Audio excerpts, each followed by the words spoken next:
biyyoolessa Oromiyaa waliin yoo turtan odeessa kanaaf kanneen biroo argattu. Murni faashistii PP guutuu Oromiyaatti saamicha labsuun qabeenya uummataa barbadeessu, manneen gubuu fi namoota nagaa hidhuun hammaatee jiraachuun ibsame. Gabaasa qindaa'eef jaalfalmataa lammii. Golee Oromiyaatti tibbanaan saamichi qindaawwan maqaa olaantummaa seeraa kabachiisuu jedhuun gara jabeeyyii murna bilxiginnaan labsamee kan jiru yoo ta'u, addattuu godinaalee Wallaggaa Arfan, Kibba Oromiyaa fi Giddu Galeessa Oromiyaattis loowwan hedduun oofamuu, qabeenya callaan saamamuu fi miidhaan hedduun qaqqabaa jiraachuun ibsameera. Giddu Galeessa Oromiyaa godina lixa shaggar aanaalee akka Gindabarat, Abuunaa Gindabarat, Baakkoo Tibbeen, Tokkee Kuttaa'een, Amboo Jalduu fi kanneen hafan biroo keessaas caasaaleen PP loowwan hedduu oofachaa akka jiran jiraattonni dubbatu. Gochaawwan wal fakkaataa akkasii lixa Oromiyaa godinaalee Wallaggaa Arfan irratti jabaachuun kan himamu, addattuu lixa Wallaggaa aanaalee akka Mana Sibuu, Qilxuu Qaarraa fi Lataa Sibuutti haala wal fakkaataa loon hedduun akka oofamanis himu. Kana malees Kibba Oromiyaa godina Gujii lamaan keessattis manneen qonnaan bultootaa gubuu dabalatee taateewwan jibbisiisoon raawwatamaa akka jirus ibsameera. Godina Bahaa Harargee aanaa Malkaa Balloo keessatti murni faashistii PP maqaa eeyyama daldalaa jedhuun daldaltoota irratti saamicha geggeessaa jiraachuun himame.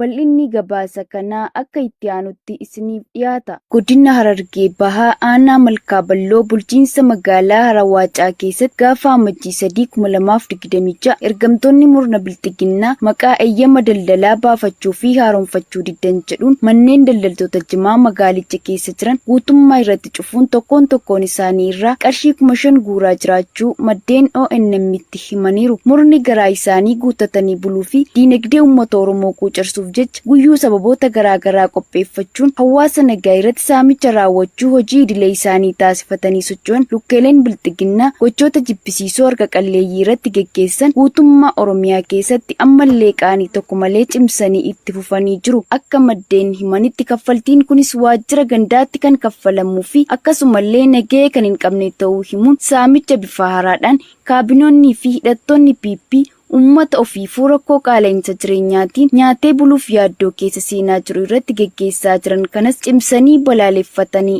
jiru. Godina Iluu Abbaa Booraa aanaalee garaagaraa keessatti waraanni maafiyaa PP ummata nagaa qe'ee fi qabeenya isaanii irraa buqqisaa jiraachuun beekame.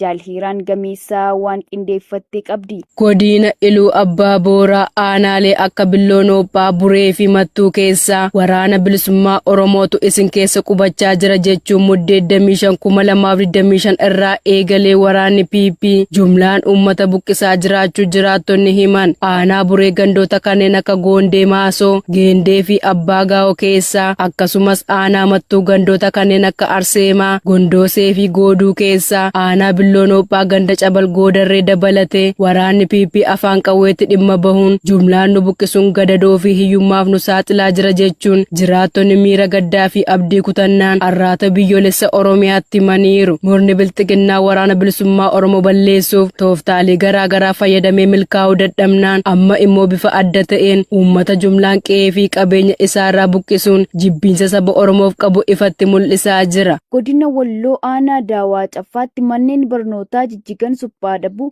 hanqinoonni kitaabaa mudachuu fi barattootni teessoo irra taa'anii baratan dhabuun barsiisota mufachiisee barnootarraa akka hafan taasisuun barame.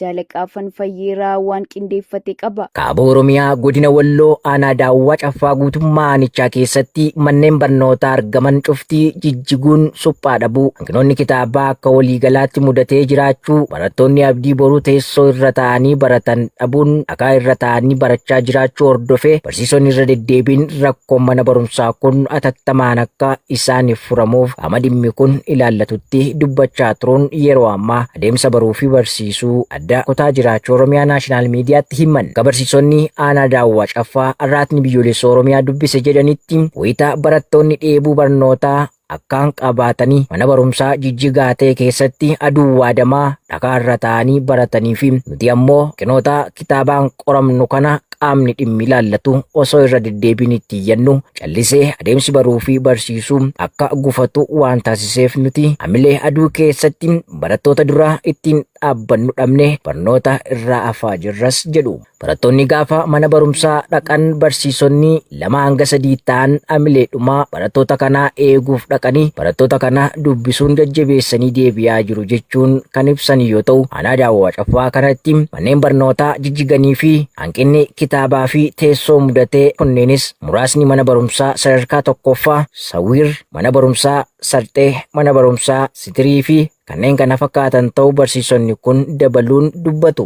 Barsiisaan qaraa dhalootaa biroon aanicharraa dubbisnee maqaan isaa akka hin dhaamne gaafatu tokko akka dubbatutti hundi isumaarraan argama waan ta'eef barnoonni utubaa biyya tokkootiin barattootni har'a barachaa jiranis dhaloota abdii boruu biyya kanaatiin. Walumaa galatti barnoonni mancaastuu doofummaa farra wallaalummaatiin garuu akkuma impaayirattiitti barnootaaf bakka guddaa fi xiyyeeffannoo kennuun mul'atu. Amni biyyan bulcha ofiin jedhus barsiisota sobaan yakkee ajjeesaa miindaa dhorkataa barattoota dirree waraanaatti guuraa mana barnootaa buufata waraanaa taasifata akka namoonni barnootarraa abdii muratan taasisee adeemsi baruu fi barsiisuus akka guffatu taasifameera jechuun barnootarraa abdii akka dhaban isaan taasisuu miira aariin dubbateera. Oduu biyya alaatiin ammoo walitti bu'iinsa itti fufeen manneen barnootaa fi dhaabbileen Aleeppoo Siiriyaa keessatti cufaman jaalboree addunyaa dabalata qaba.